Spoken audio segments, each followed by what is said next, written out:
we go. Yes, so now we're recording.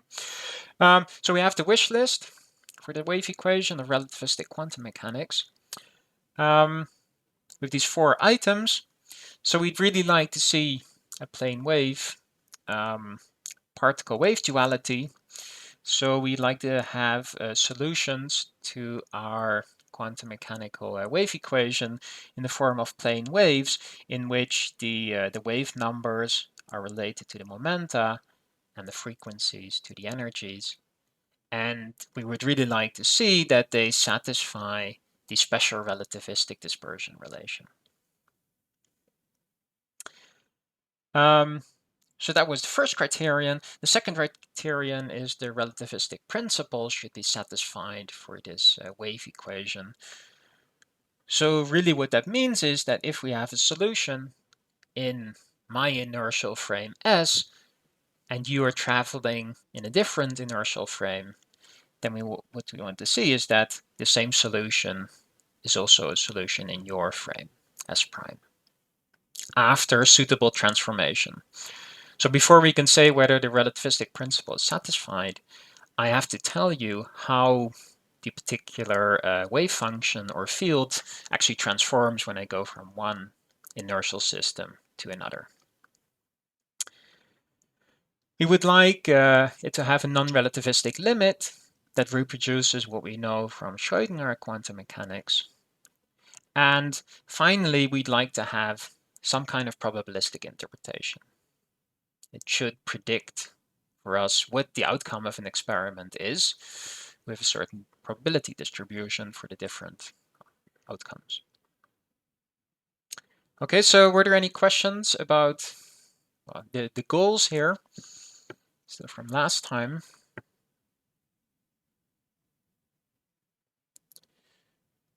So let me just repeat, if there are any questions, just unmute and speak up, even if I'm writing. In that way, we don't go ahead too fast. So let me make one additional comment here, which will be important this time. And that is that as soon as we satisfy the relativistic principle, or requiring that it's satisfied, we should specify how the fields transform, or if you like, requiring that the relativistic principle is satisfied, determines in many situations how the field should transform. So it determines how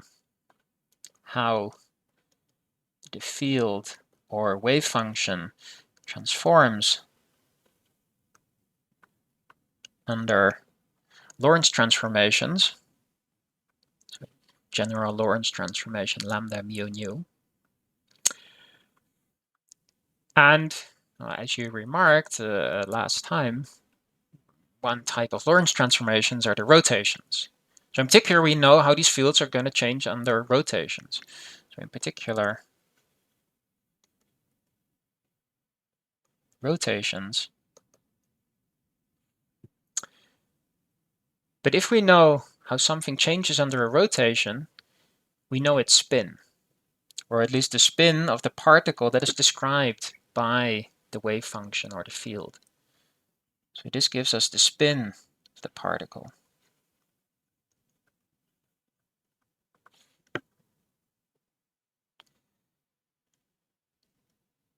So let's find out how this goes for the Klein-Gordon equation.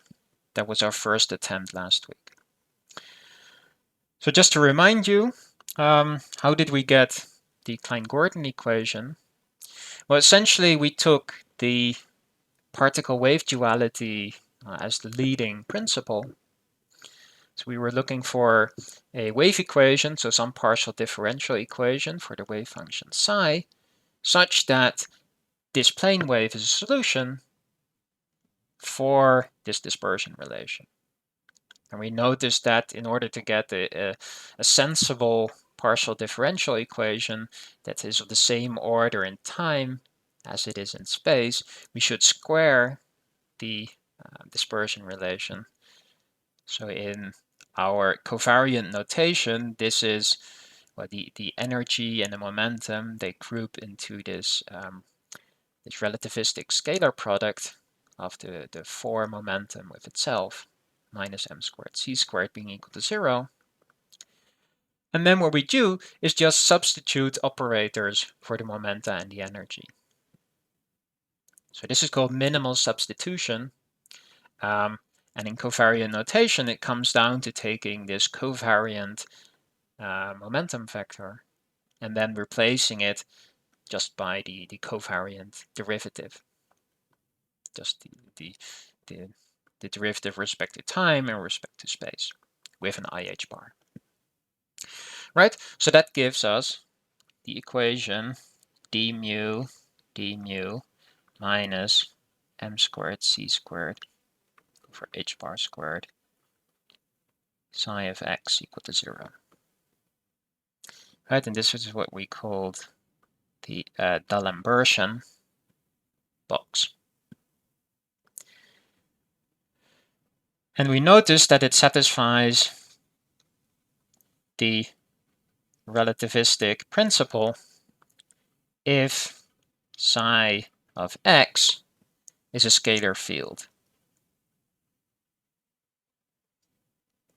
Meaning that in your reference frame, psi prime at position x prime is exactly equal to my psi at my position x. Now we can be slightly more general here because there is no reason why we should just look at a single scalar field. We can also look at a multi-component scalar field. So we could also say that psi is not just one scalar field, but a vector of scalar fields. So, or it's a multi-component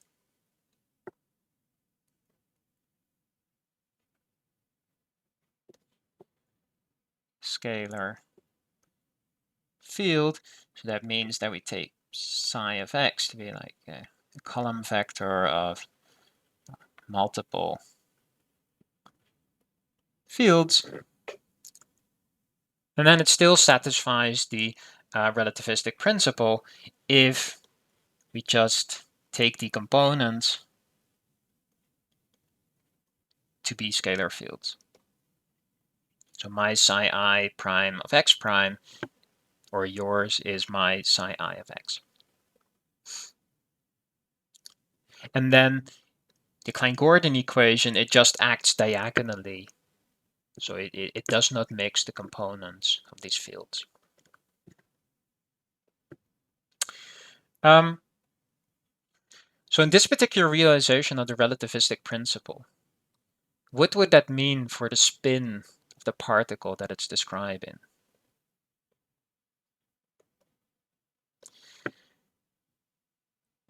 Let's do a poll. We'll open it now.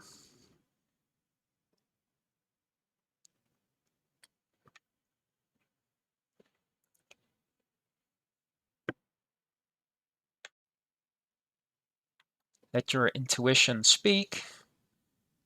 And then we'll see why the answer is. It is, okay. Okay, so most of you have answered. Let me stop here. Okay, so who answered spin 0? Can somebody speak up and explain?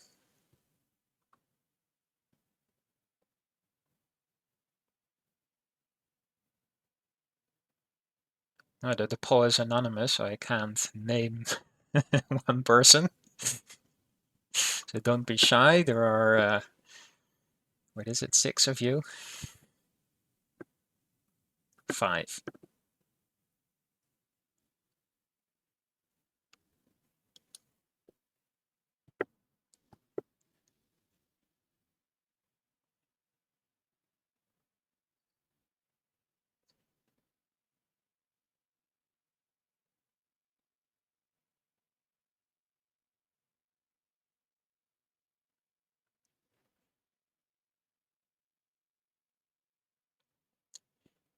Yes, I agree with the principle.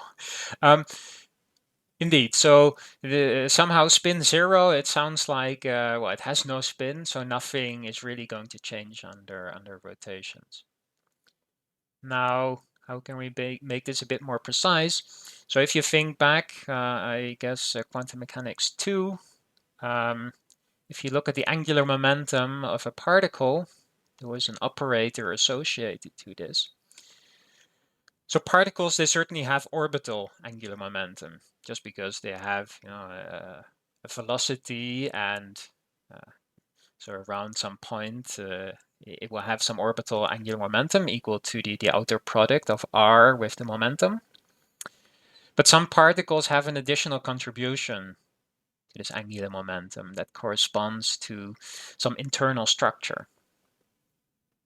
Now here the only internal structure that it has are these different components of the field. But as we say, under a rotation, nothing happens to these components. They are not mixed. So it is the internal contribution to the angular momentum operator, which is also the generator for rotations. It can only have an identity matrix there, and no off-diagonal components that mix the different components of the field. So that means that it's a spin zero angular momentum operator. Now we'll be a bit more precise for the Dirac equation, how we can actually just compute the spin coming out. So we're going to look at the total spin operator and see what we get there. But for now, you can just think of nothing happening under a rotation means having spin zero. Okay, so let me add here, we have no mixing of internal components.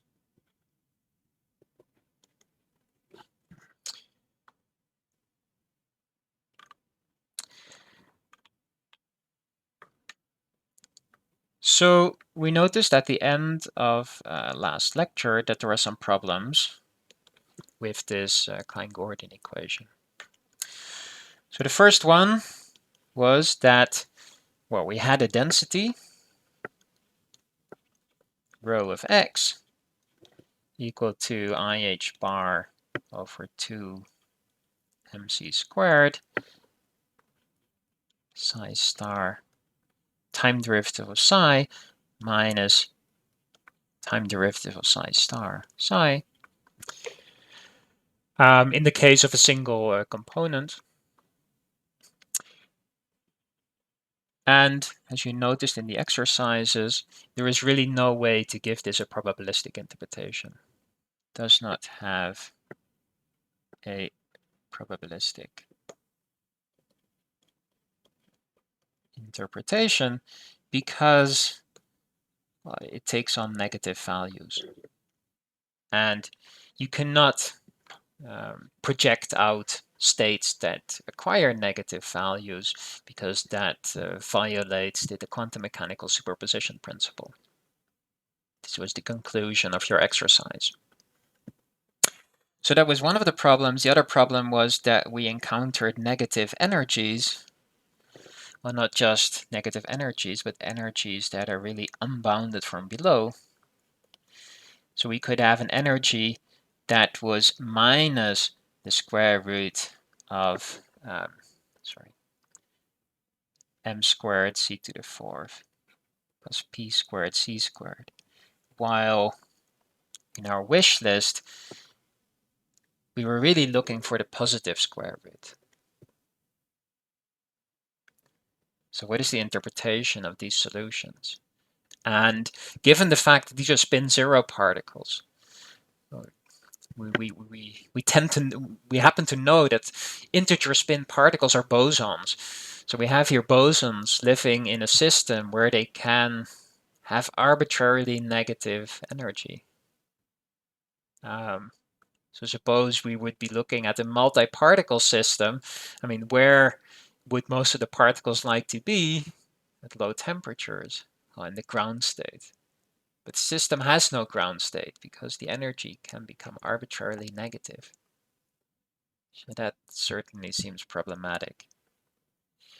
And there is also a third kind of problem that we did not touch upon last week, and that is that this is a second order wave equation as opposed to the Schrodinger equation.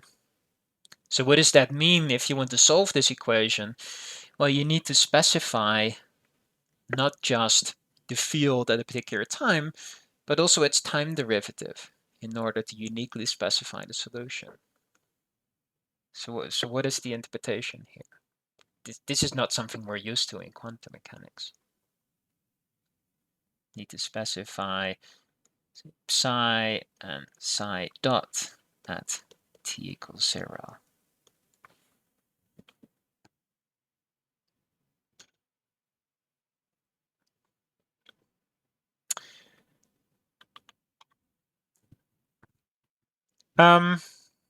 So what does this mean? Does this mean that last lecture was a bit of a waste, an attempted try? The answer is no. The Klein-Gordon equation is very central to particle physics, or particular spin zero particles. We happen not to have many. Actually, only the Higgs boson is a spin zero particle. But nonetheless, it's one of the most important examples of a field that you can have in particle physics. So we'll get to the correct interpretations of these problems later on.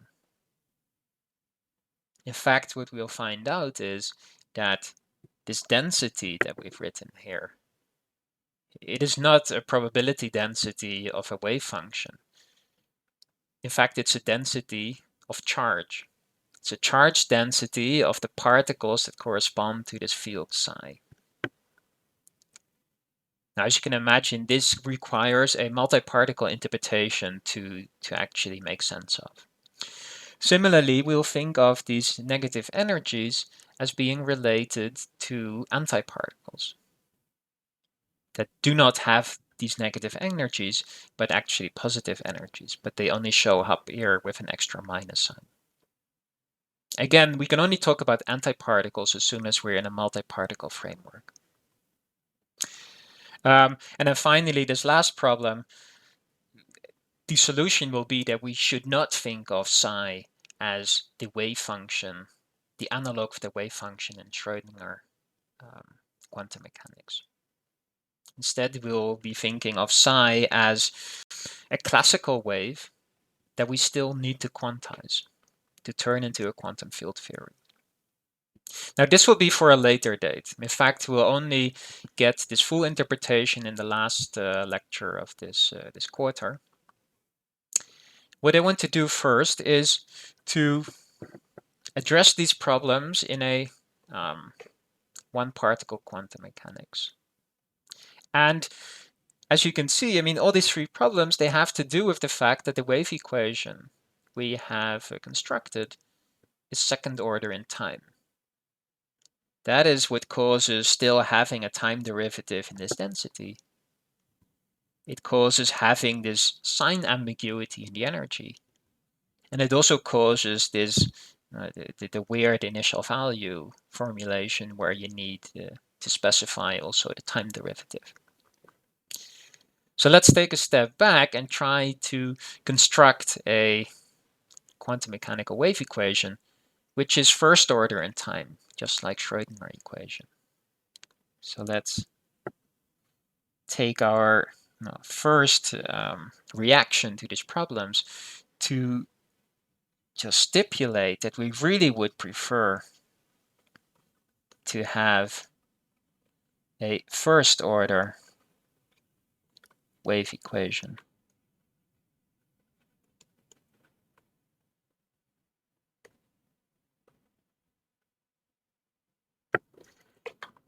And it turns out there is not much one can do there. So let's see what happens if we assume to have a first order wave equation and we still want to satisfy the relativistic principle. So that will be the goal for today. Okay, so what does a first order wave equation look like? Well, it looks like a Schrodinger equation, right? We have that the time derivative of psi,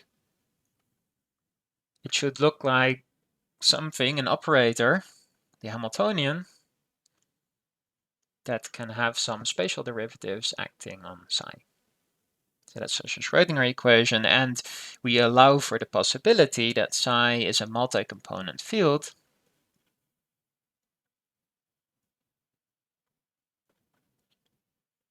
And let's say that it has n components.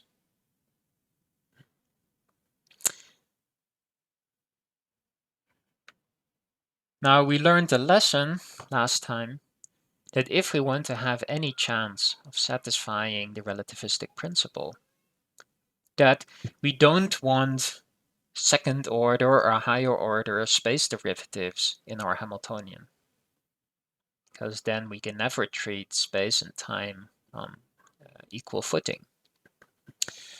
So the relativistic principle already tells us that H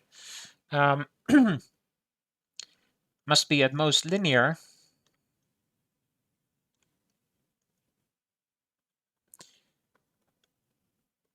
in the spatial derivative.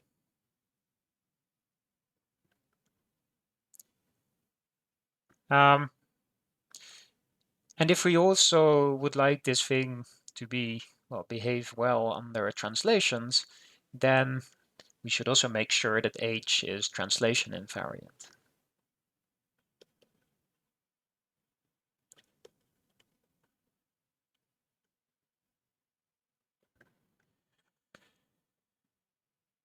So then only very few options remain. So H, okay, so it can have something linear in the derivatives, or let's write the momenta operator, and something that is constant. But what can we have in front of these? So we have a multi-component field, and this has to be a linear operator. So we can still put a matrix in there that mixes the components of this field. So, okay, we have here 3 different momentum operators. So we can put 3 different matrices in front. So let's group these matrices into a vector of matrices, alpha. And in order to make sure that alpha can be dimensionless, we put a speed of light in front. And then for the constant term, well, we also want to make it dimensionless. Let's take out an mc squared as an energy, and then we just put a matrix beta in front. So alpha 1, alpha 2, alpha 3, and beta, they are 4 by 4 matrices.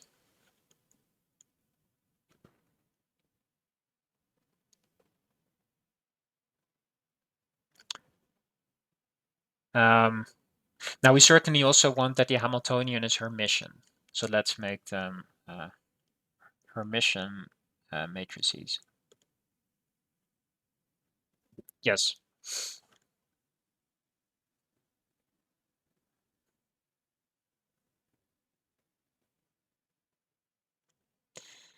Well, we could choose to, but if we would put a 4 vector here, the operator corresponding to this would be the time derivative. But here in the Schrodinger equation, you write the time derivative on the left-hand side. But I understand your preference to go to a covariant formulation, and we will do this in a second.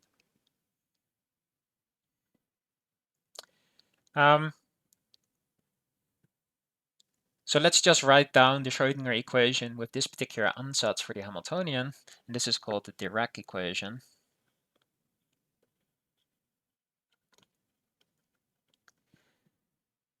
where now we bring the time derivative to the same side. So we have IH bar dt plus IH bar C alpha dot the inner product minus beta MC squared.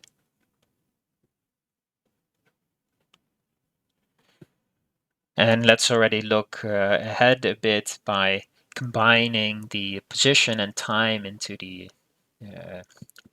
position 4 vector x.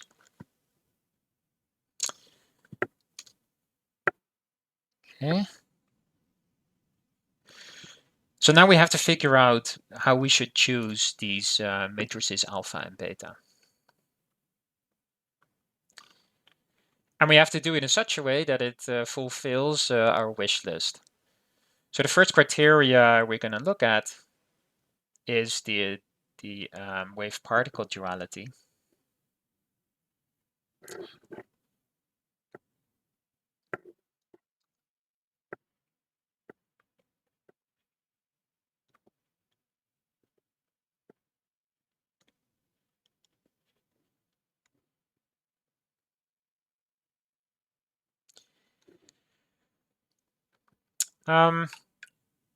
So we'd like the plane wave solutions to this Dirac equation to be of the form that I write down here. Now we already know that all wave equations of this form for the relativistic dispersion relation are solutions to the Klein-Gordon equation.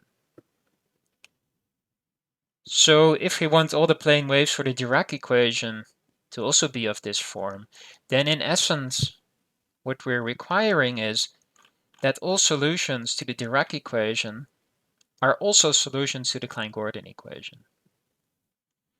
At least if we look at all the components individually. So let's write this down. So we wish every component psi I of x to be a solution to Klein-Gordon.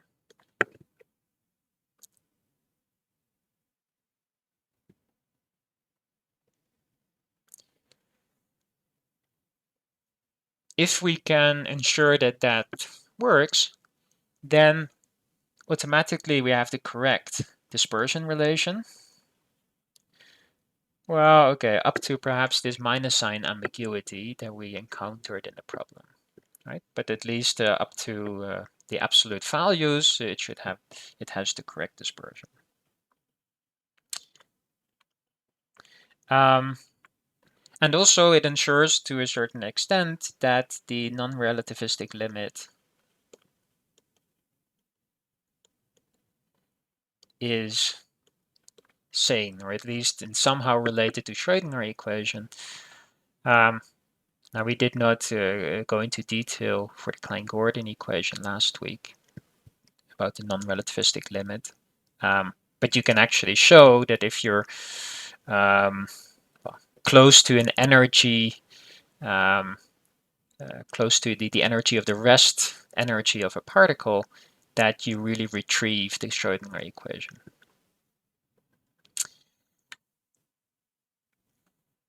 Okay, so let's attempt to make this happen.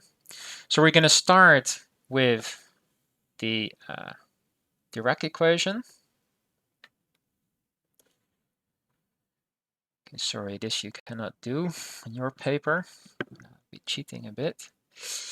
And what do we want to achieve? Well, we want to achieve that this implies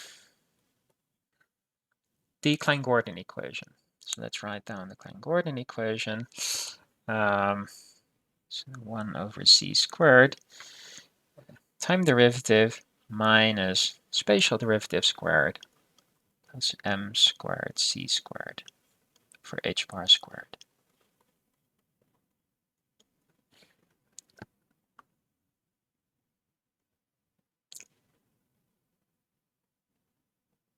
So how could we approach this? So we have a first order differential equation satisfied for psi. And now we want to choose alpha and beta such that it automatically satisfies this second order differential equation. Well, the trick is to say that, well, if this part is identically equal to 0, any additional differential operator that I would put on the left here would also automatically be 0. So let's choose a convenient differential operator there that turns it into the Klein-Gordon equation. So let's make sure that we at least get this. Oh, sorry. This, of course, there should be a square here.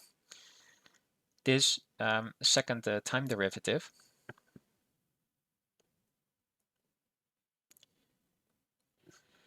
And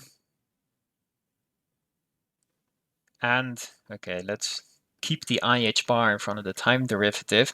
So that will give something like this, but with an additional factor of h bar squared and also a c squared. And also, okay, I have I times I is a minus, so it would give something like this, at least as far as the time derivatives are concerned. But now we also want to include some spatial derivatives here in such a way that the cross terms cancel. I don't want a spatial and a time derivative to appear. Now there is only one way you can achieve that. That is by including the same time derivative here, but with a different sign. So I put a minus I h bar c alpha. And also I want the cross term of the time derivative with the constant term to vanish. So also here I put a different sign, beta mc squared. And let's see what happens.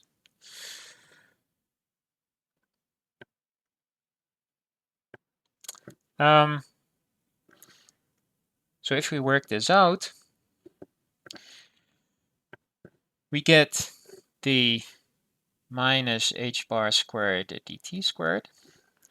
So that is good. Then we get for the second space derivative, so this term times that term, we get a plus h bar squared c squared alpha j delta j for this one, and then an alpha k delta k. I mean, remember, these alpha, they are just matrices of numbers, so they do not depend on x. So I can just move them through the derivative. And then let me write down the cross term of spatial derivative with the constant term. That gives me two terms. So I get plus I h bar mc to the third. Then for this one times that one, I get alpha, let me write alpha j beta. But I also get this term times that term. So that is a plus beta alpha j times delta j. And then finally, I get the constant term, so minus beta squared m squared c to the fourth, acting on psi.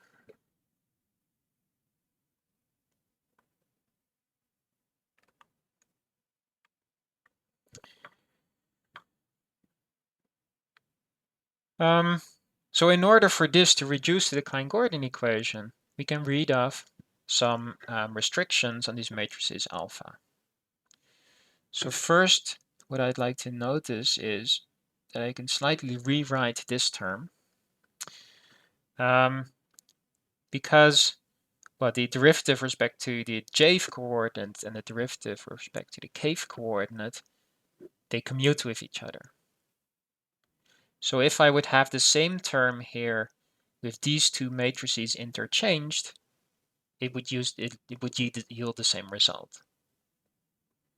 So I can also replace this by 1/2 times the anti-commutator of alpha j with alpha k, acting on delta j, delta k.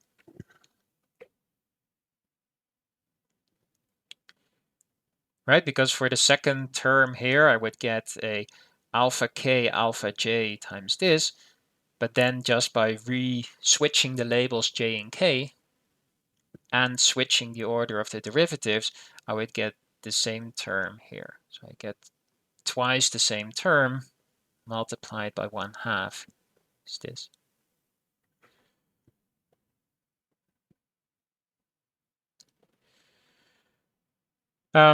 Okay, so this implies the Klein-Gordon equation if, well, let's see, this second spatial derivative, it should correspond to a simple Laplacian.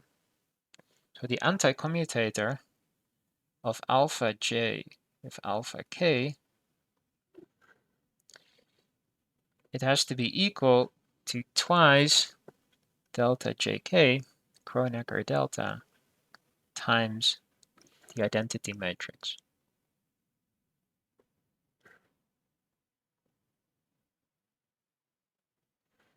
Right, because I said that if I take a Klein-Gordon field with multi-components, I think of the Klein-Gordon equation as acting on all the components diagonally.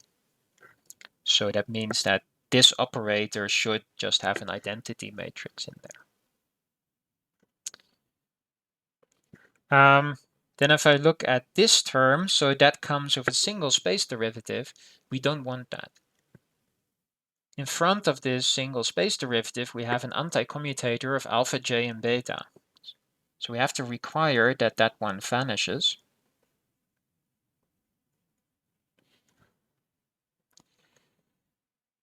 And then for the final constant term, we should just have a scalar multiplication, so this beta squared should be the identity matrix. So beta squared should be the identity matrix.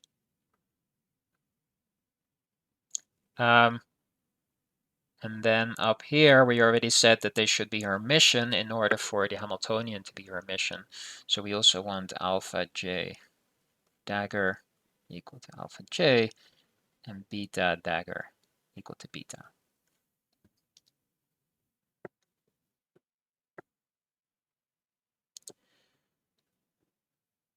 If we have all these conditions, then we can indeed assure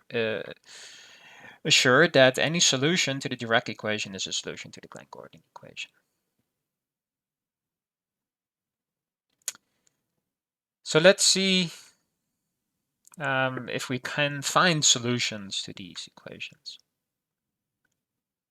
So let's draw some consequences of these equations.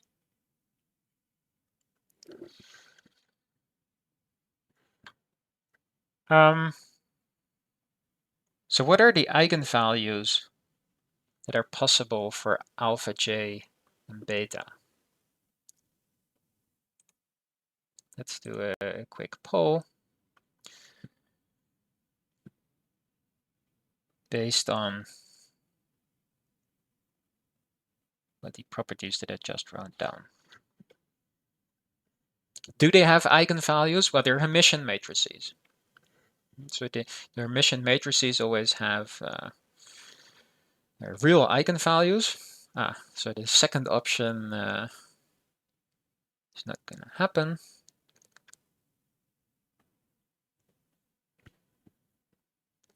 So particularly look at the matrix beta. What eigenvalues can beta have?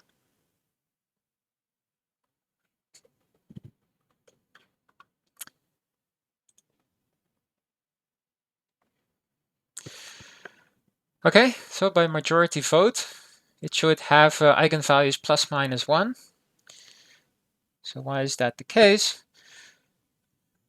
Well, as I said, it should have real eigenvalues, but the fact that beta squared is equal to the identity, it means if I take an eigenvector, then the eigenvalue of beta squared, it will be the eigenvalue squared, but it should be equal to the identity, which only has 1 as eigenvalue. Okay. Yeah, so this implies that the eigenvalues of beta are plus minus 1. Now note that the same is true for alpha, because if I take j and k to be equal, then here the left-hand side is just 2 alpha j squared, and the right-hand side is twice the identity matrix. So this implies that alpha j squared is also the identity matrix.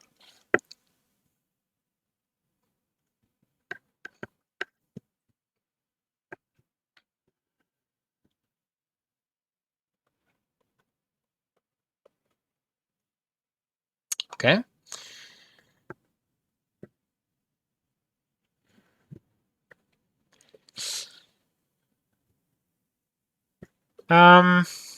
Let's look at the trace of these matrices.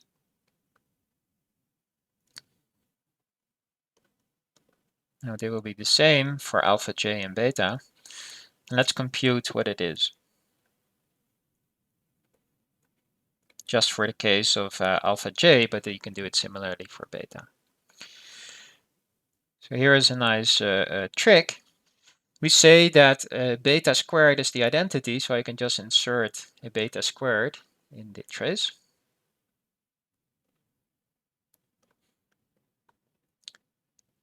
And use the property that the trace is invariant under cyclic permutations of the matrices.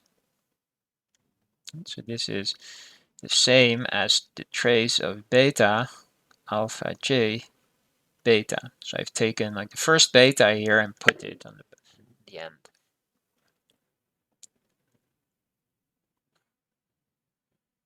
But then I know that I can swap the places of beta and alpha j using the anti-commutation relation. And I can swap it, but it will give a minus sign.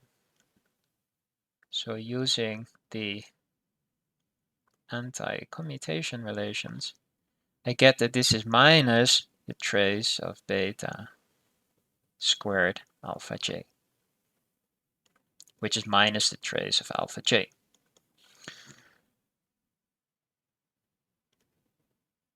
Right, so this thing has to be equal to its minus, so it actually vanishes.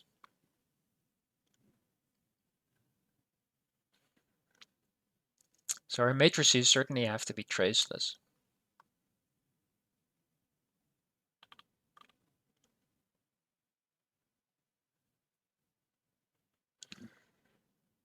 Okay.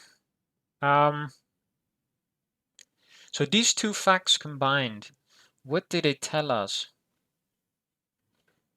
about n, the dimension of these vectors?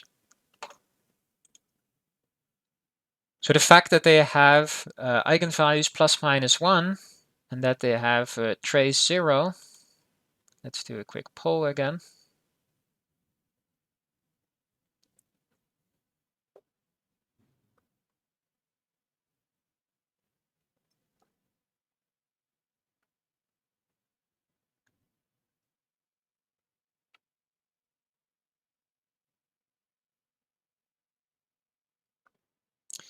So remember that the trace of a matrix is the sum of its eigenvalues. Okay. I think we're pretty unanimous again. Yes, so we have to have a even dimensional matrix, because otherwise we can never have the plus 1 eigenvalues canceling the minus 1 eigenvalues. So we need to have equal number of them. So n is even.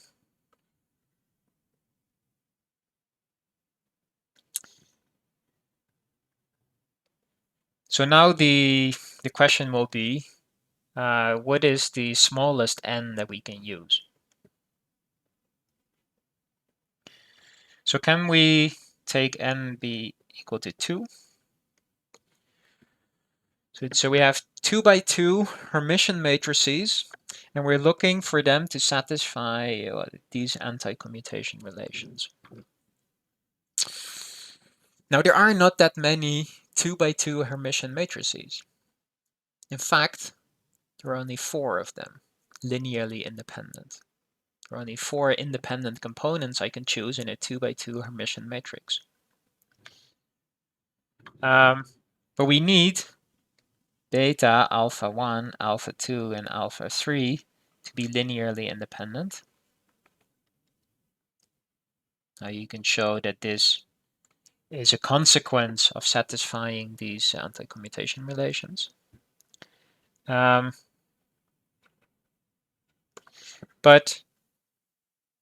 2 by 2 Hermitian matrices, they are spanned by Pauli matrices, sigma 1, sigma 2, and sigma 3, and the identity matrix, I2.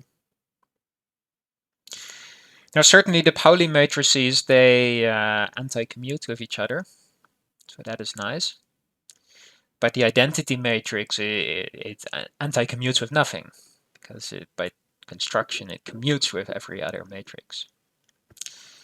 So we can never find 4 anti-commuting 2 by 2 matrices. So the answer is no, we cannot take 2.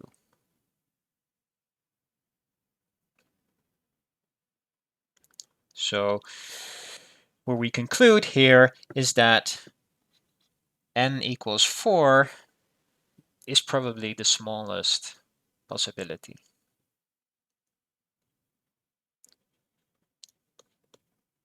And okay, we'll see after the break that indeed we can find such matrices. Are there questions before we get some tea?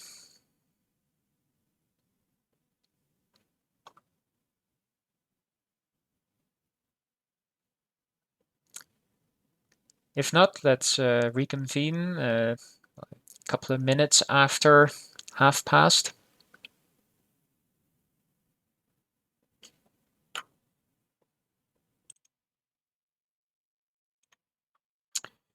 Okay, I suggest we start again. So we figured out that n equals 4 is the smallest dimension in which we can make this work. Now, one may think n equals 4, well, okay, but we know that 4 vectors also have 4 components. But actually, this is a coincidence. If I would look in a different number of dimensions, like in 3 dimensions, then you would actually find that the smallest number of components is 2, not 3. Later in the course, we may also see that, in fact, in 4 dimensions, you can get smaller number of components for the Dirac equation. But let's see, how could that happen? Well, we said that for n equals 2, where we have these anti-commuting 3 matrices, the Pauli matrices, but we cannot find the 4th one because we only have the... I see. There we go. So if we're so if we have n equals 2, then we have the Pauli matrices that anti-commute. So they can give us the alpha matrices, but then we do not have an identity matrix left, or we only have the identity matrix left for the beta matrix, but that does not work because it does not anti-commute. But if you note, in the Dirac equation, beta, it sits in front of the mass of the particle. In the particular case where you're looking at massless particles, m equal to 0, we don't need the beta matrix. And one can actually get away with just 3 anti-commuting matrices, which do fit in n equals 2. So it's this particular situation where we have massive particles in 4 dimensions that we are led to considering 4 components for these wave functions. And whenever we choose 4 components, we're talking about the Dirac spinors. Now, even when we choose n equal to 4, that does not uniquely determine these matrices alpha and beta, because you can imagine if you have matrices that satisfy these relations, then I can always perform a different choice of basis, a basis transformation, that will leave the identity matrix invariant and also preserve these relations. So there are many, many different choices for these matrices I can make. But we will use a particular choice, which is the Dirac representation. And it chooses beta equal to this diagonal form. So I have 1, 1, minus 1, minus 1 on a diagonal. And these alpha matrices in vector notation, they're given in terms of the Pauli matrices.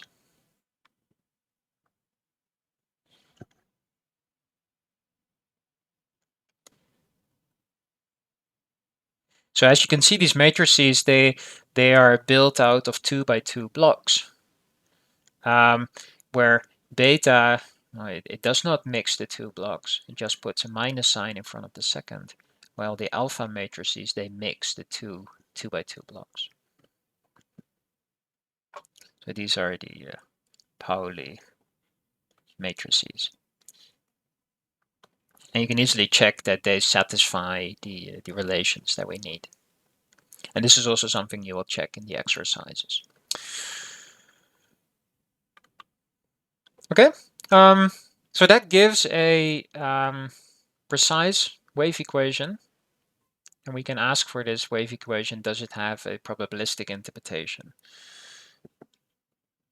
And the answer is quite simple, because really this equation we've written down is just a special case of the Schrodinger equation, a very special form of the Hamiltonian. And since we know that the Schrodinger equation has a good probabilistic interpretation, the same should be true here.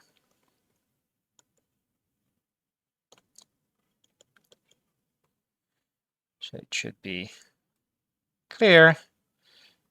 We just want to take the probability density that we usually associate to the Schrodinger equation, so rho of x being the absolute value squared of the wave function. Now we have multi-components here, so we should take the sum of them. I is 1 to 4 psi I x squared. I could also look at just an individual density for just one of these components, so that would tell me what is the probability density of finding my particle at position x in one of these 4 states, internal states that it can have. But if my question is just what is the probability of finding this particle at position x, then I just sum up all these 4 probabilities. Now we can also write this as follows: psi dagger x psi of x, where, so what is this psi dagger? Well, if we think of psi as a column vector, then psi dagger is the corresponding row vector with complex conjugation.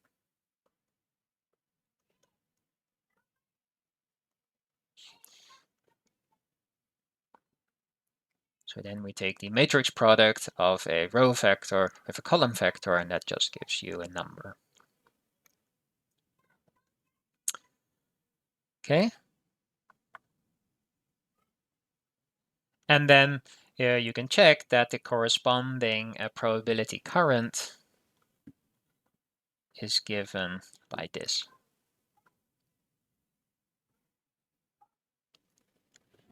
So these together satisfy the continuity equation.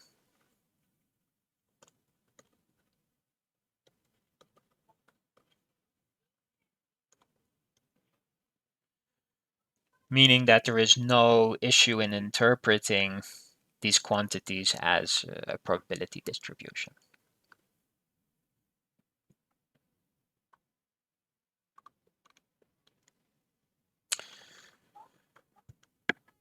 Okay, but the real meat, and this will be really the rest of this lecture, is relativistic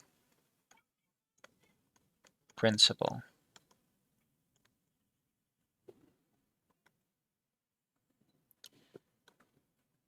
So can we check that having a solution to this equation implies a solution in a different reference frame? Now, in case of the Klein-Gordon equation, we've seen that it's most pleasant if we can write the equation in a manifestly covariant form with nice Minkowski indices, because then we have an idea of how things should transform. So this will be our first goal. So what is the covariant formulation of the Dirac equation?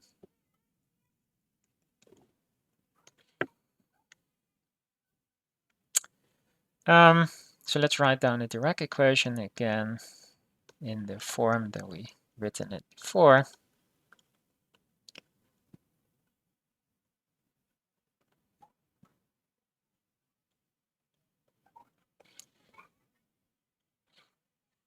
Being equal to 0.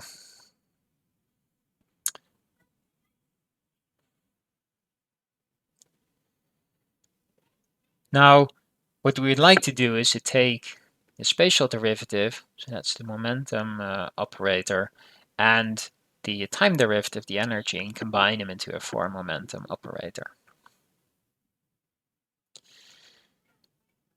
Now, we can certainly do this, but then we have to, kind of uniformly add some matrices in front of both of them and gather them in some covariant way.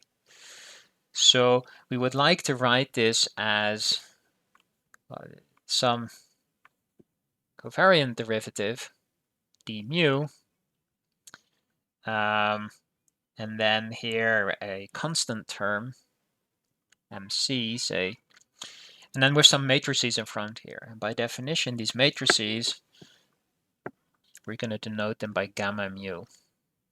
And you'll also put an IH bar here. We want an equation of this type. So let's see what we have to choose to get there. Okay, this can never really hold, because here I want just a scalar multiplication, but I had still a beta matrix in front. So I will have to multiply everything on this side by beta, because beta squared is the identity. And we're also gonna extract one of the speed of light, so we put a 1 over c, so here. So then certainly the constant term is just the form of scalar multiplication. But then, we can just read off what the remaining matrices gamma should be. So these are called the gamma matrices.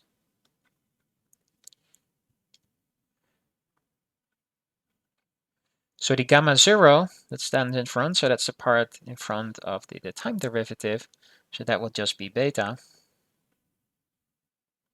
Because remember, here we have a time derivative, here we have a zeroth component of the position for vector derivative. So there is exactly a speed of light factor in between. So we only have the beta. And then the spatial components of these gamma matrices, they are going to be beta times alpha j. This is beta alpha j. And remember that beta is this diagonal matrix, which only has a minus sign for the second block. So what it does is it takes the Pauli matrix, but puts a minus sign in front of this one in the lower left corner. Okay, I'm using the index notation, so I should put J here.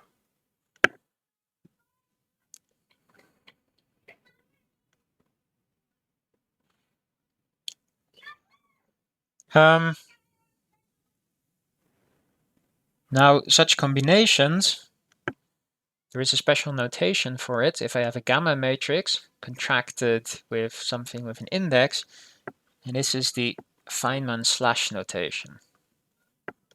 The Feynman slash. So in general, if I have a vector with a slash through it, it is defined as being the contraction of these gamma matrices with the covariant vector, or if you like, you can also define a gamma matrices with mu downstairs using the contraction with the metric, and then contract it with a contravariant vector. So this is an interesting piece of notation that Feynman invented. Apparently, people in quantum mechanics like to violently slash through stuff. They started with the h bar, and now they're slashing through the derivatives. Okay, so we're arriving at the covariant form of the Dirac equation, which looks like IH bar d slash minus MC psi of x equal to 0.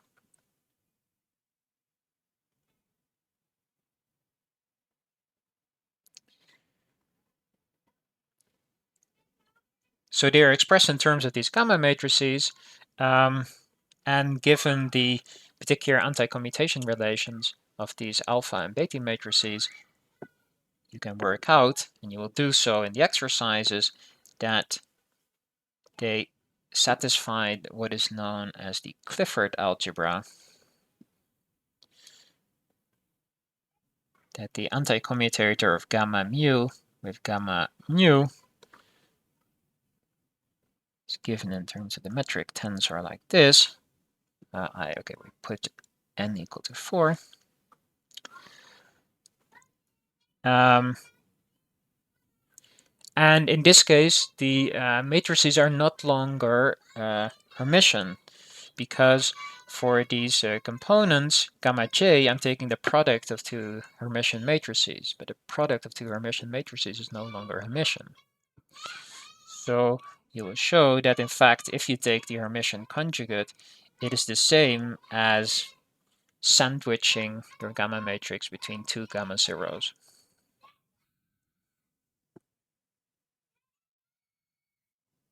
So these particular relations on matrices or on vector spaces, if you like, is called a Clifford algebra.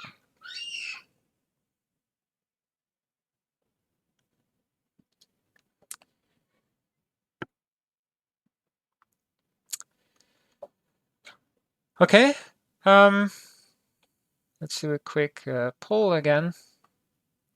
So we have this gamma mu. So how should we think of this gamma mu?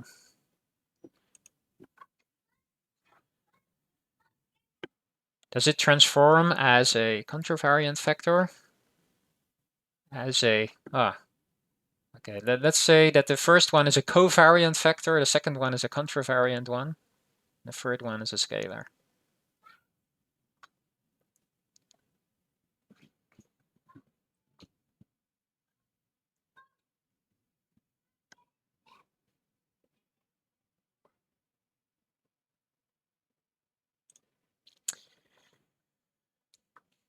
Okay. So one I wrote actually tensor. Okay, fair enough. I tend to disagree, but of course, perhaps you could not have known. But remember, I've specified to you here. What is gamma? So gamma is this particular matrix beta, which, okay, it's just these identity minus the identity matrix. And similarly, gamma j, it's just a fixed matrix given in terms of the Pauli matrices. So indeed, so some people are changing their mind. Very good. Let me stop the poll here. Right, so gamma mu does not transform at all. So it's not a contravariant vector, even though it looks like one because it has one of these Greek indices upstairs. It does not transform at all under Lorentz transformations. So it's a scalar. Now this may be a bit puzzling because I've written down this Dirac equation in a covariant way. And in the first half of previous lecture, we had the idea that if you properly contract indices on covariant and contravariant objects, then you get something that nicely satisfies the relativistic principle. So what would be the solution here? Let's do another poll. How then can this Dirac equation satisfy the relativistic principle? Should we further replace gamma by something that does transform? Should we make the derivative a scalar quantity as well? Or should we make sure that psi transforms in some non-trivial way? Or shall we change the relativistic principle? Reinterpret the actual requirement?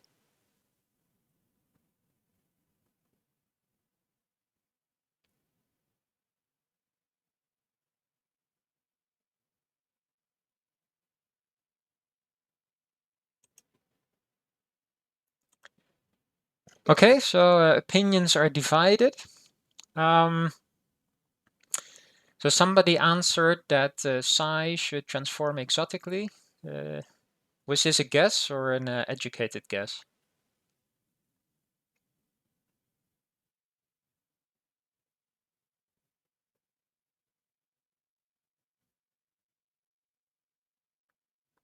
Okay, no matter which of the two, that is the correct answer.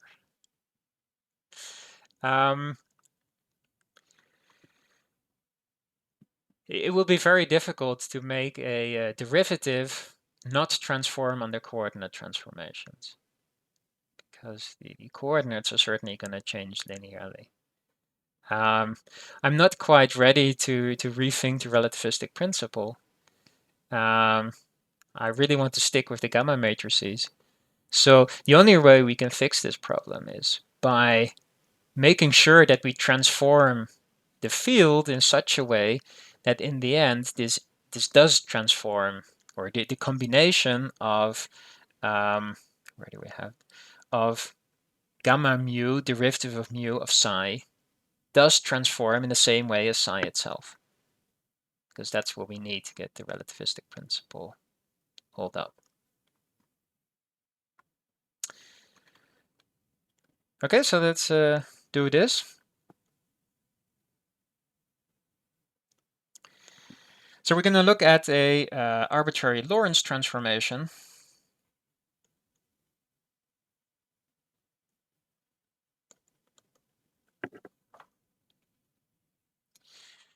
So x prime nu being lambda mu nu x nu.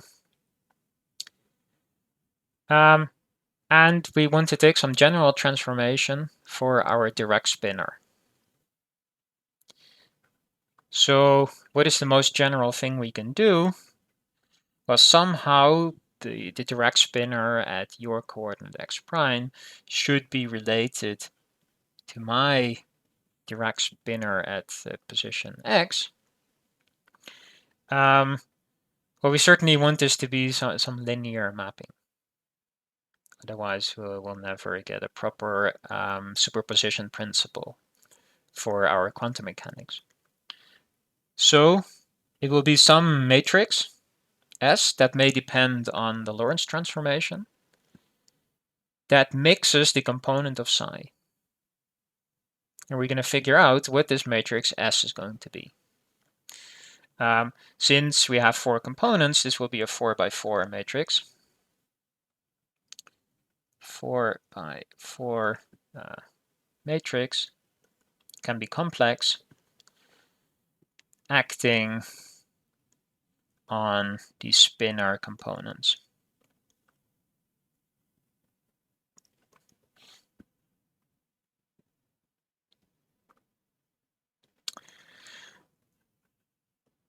And then, in order for it to satisfy the relativistic principle, we want that if we take the Dirac equation in my frame S,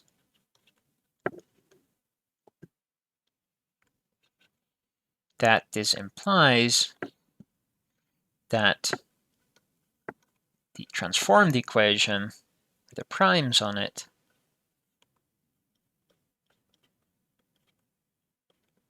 is automatically 0 in S prime.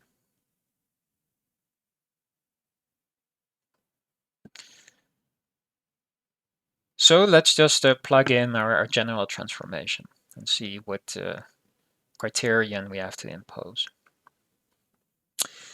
Okay, sorry, I'm gonna just continue here. So we have made an ansatz for psi prime x prime. So we get I h bar. So d slash, that was gamma mu d mu. But now the d mu, it transforms as if it's a covariant vector. So we get the inverse Lorentz transformation, like this, as you've also shown in the exercises last week or on Monday. Then we have MC S of lambda psi.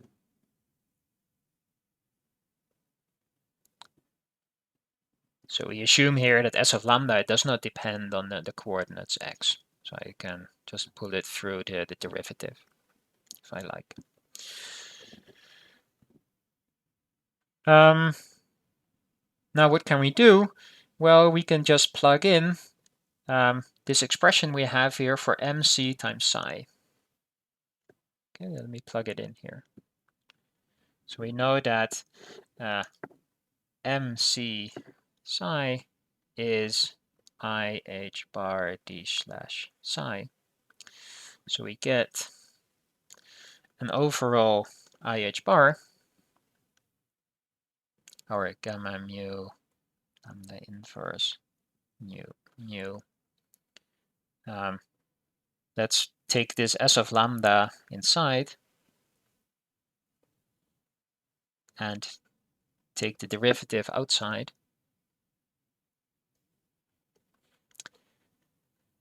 And then for the MC psi, we get a S of lambda times gamma mu.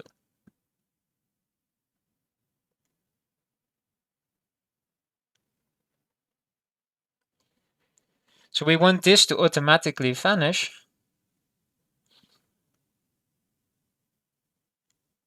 Well, and this should vanish for all solutions psi. So really the only way to make that happen is to make sure that whatever sits here in the parenthesis actually vanishes. This matrix that we have here. So let's multiply this matrix by S of lambda inverse and contract it with the Lorentz transformation lambda nu.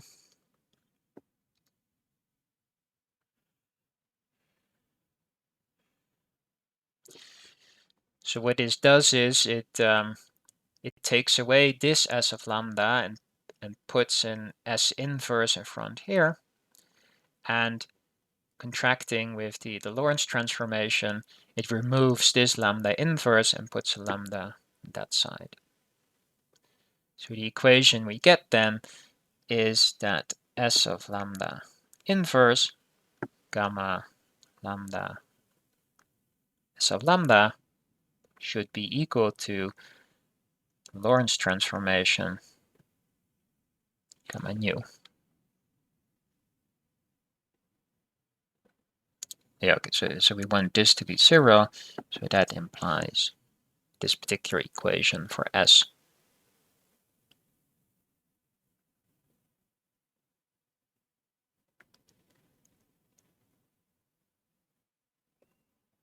So this is telling me how the spinor should transform under a Lorentz transformation lambda. But of course, you want to get the same result if I do one Lorentz transformation and then another Lorentz transformation that ends up with the same result lambda. So we really want to have what is called a group representation. That if I look at how the spinor transformed under two consecutive Lorentz transformations, it should be the same as first transforming with one Lorentz transformation and then with another Lorentz transformation. So these two equations combined, they determine for us what is called the spinor representation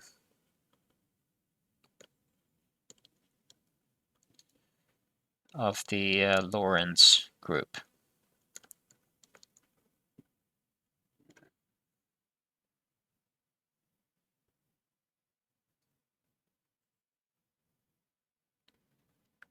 So this is a new type of field that we have not encountered yet last time. Last time we said, okay, we have scalars, covariant vectors, contravariant ones, and perhaps even you can do tensors with multiple indices. But this is a new entry in the list, and it's a spinor, and it transforms differently from the previous ones. So let's just see there is some additional consequences here. If I look at the identity Lorentz transformation doing nothing, then certainly that should be the identity transformation of the spinors, which also follows from this relation. If I put lambda 2 equal to the identity, then this should be the identity as well. And we also see from here that if you take the transformation corresponding to an inverse Lorentz transformation, that should be the inverse of the transformation corresponding to the Lorentz transformation. Right, this you can see by taking lambda 2 to be the inverse of lambda 1. That is showing that this will be the identity, and then these two have to be inverses of each other to produce the identity.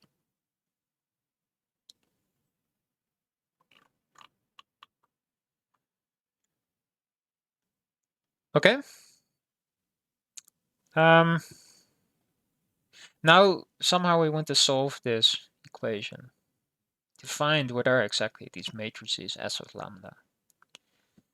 And that is not entirely trivial, because we have here a matrix equation that is, well, it's non-linear in these matrices. So we need some trick there, and the trick is that we first look at infinitesimal Lorentz transformations. And why is it sufficient to look just at very small Lorentz transformations? Well, it's sufficient because I can build any large Lorentz transformation, so a large boost or a large rotation, by doing many, many very small transformations consecutively. So if I know how something transforms under a small Lorentz transformation, then in the end I also know what happens for a large one. Now, it is not actually entirely true. This is only true for these proper orthochronous Lorentz transformations. So remember, these are the Lorentz transformations that do not include the reflections and the time reversal. Because you can never get a time reversal from composing many, many small Lorentz transformations. You need one big one to reverse your light cone. But all the Lorentz transformations that are proper and orthochronous, so this meant determinant equal to 1 and the 0, 0 component positive, we can get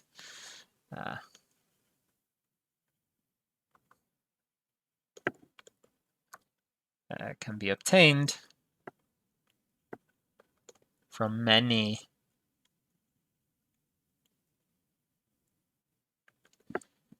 infinitesimal transformations.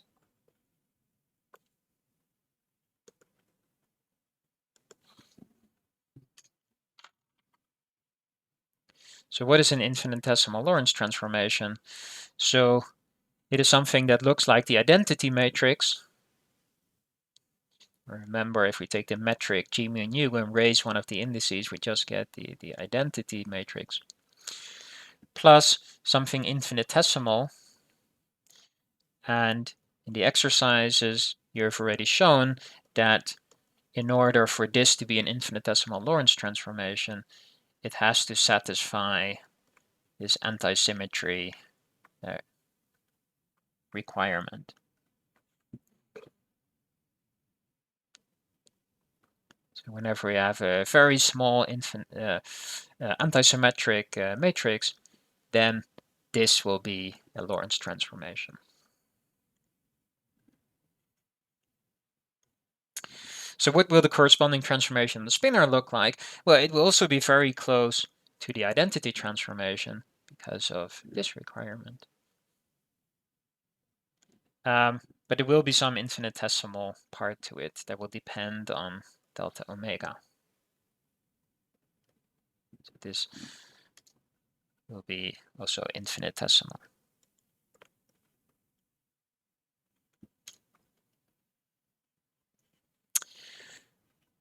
This means that if we look at the inverse of this transformation, well, what is the inverse of something that's very close to the identity? Well, it's the identity, but minus this perturbation.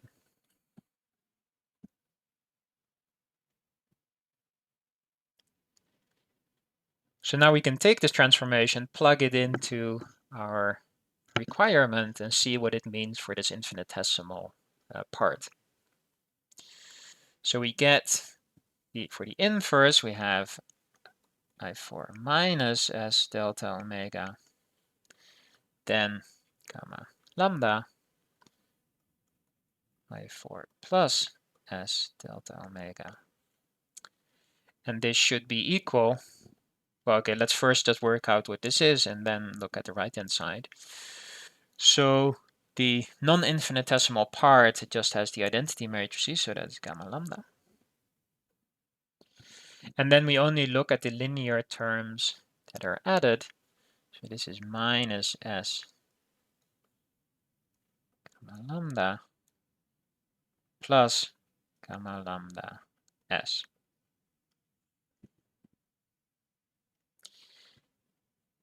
And we want this to be equal to this Lorentz transformation of the gamma matrices. So that will be gamma lambda plus delta omega lambda nu gamma nu.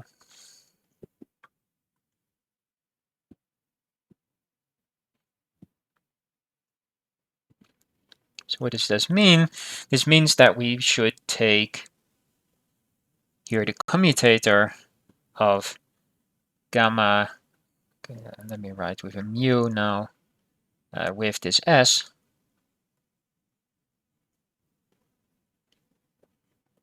to be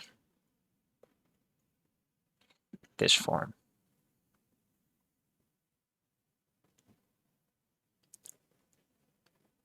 And now we have a linear equation in S, expressing it in terms of delta omega. So that should already be a lot easier to solve. And indeed, in the exercises, you are going to solve this equation explicitly. And it's solved by, okay, let me write define the expression for S of lambda. So we have the identity, but now S is going to be minus I over 4 delta omega mu nu contracted with the matrix sigma. Now what is sigma? Sigma by definition is given by the commutator of two gamma matrices.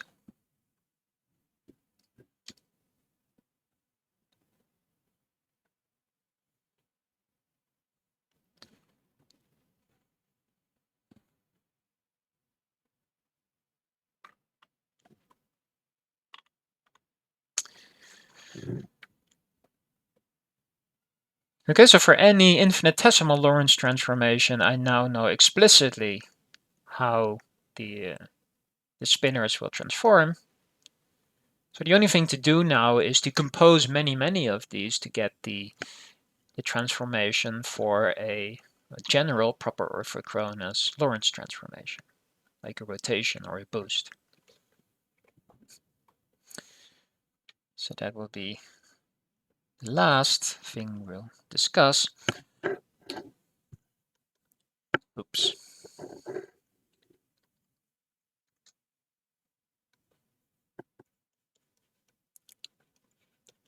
Finite proper orthochronous Lorentz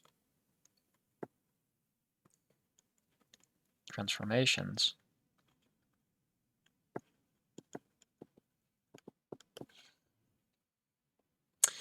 Well, they're parametrized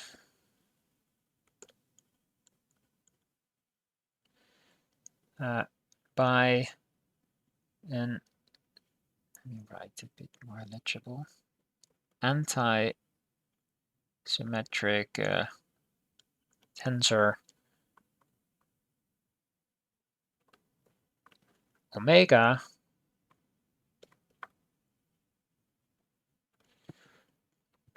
as follows. So let's use matrix notation here. What we want to do is we want to take something like this.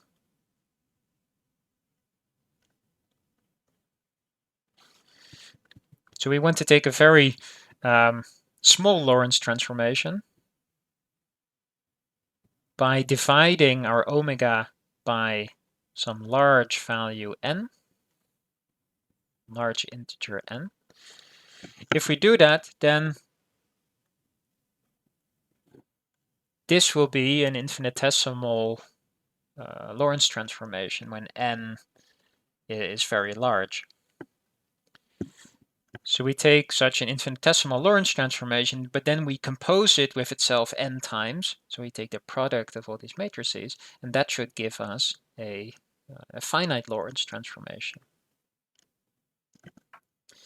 Now another way of writing this is that this is the exponential of this matrix omega. You may recognize this particular limit when n goes to infinity as the exponential of omega. So what does that mean, taking the exponential of a matrix? Well, let's write it down in indices. So this means that, well, it's essentially defined through the Taylor series expansion. So first you get the unit, so that is the identity matrix G mu nu. then you get just a linear matrix, so omega mu nu. And then the quadratic one with a 1/2 in front. And you contract the indices in a proper way corresponding to matrix multiplications. Plus, okay, and then you continue taking higher and higher powers of this matrix. So the claim is that whenever you have a proper orthochronous Lorentz transformation given by a matrix lambda mu nu, then you can always find such an antisymmetric tensor omega such that this is satisfied. But now it's easy to actually write down a fairly explicit expression for what the transformation of the spinor will look like.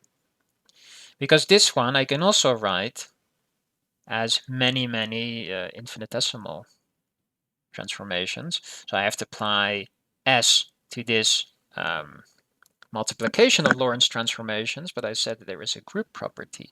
So this corresponds to taking the infinitesimal transformation and then just taking it n times.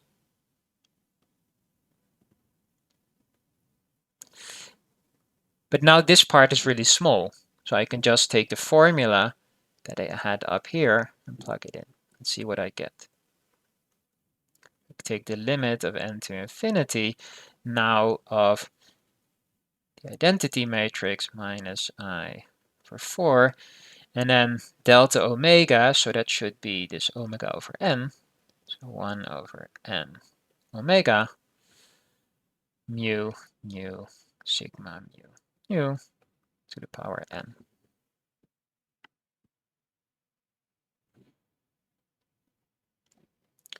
But now again I have a similar limit as shown here with some matrix divided by n and then taking the nth power. So this is also given by a matrix exponential. And it's the matrix exponential exactly of this minus I over 4 omega mu nu sigma mu nu.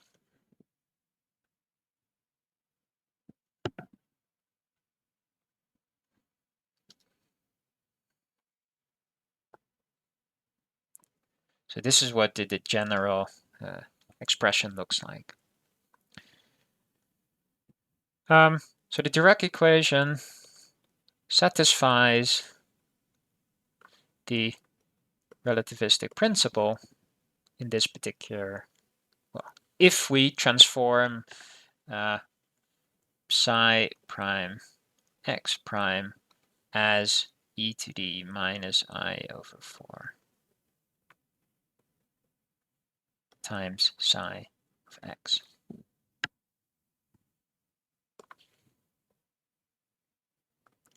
Then we know that psi prime x prime will solve the Dirac equation in your frame as well.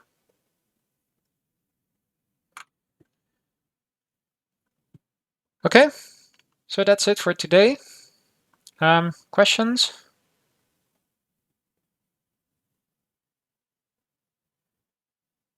So there is a little survey in the app if you want to make any anonymous comments about the usefulness of these polls, for instance. But there is a tab in the top of your screen that you can fill in if you like.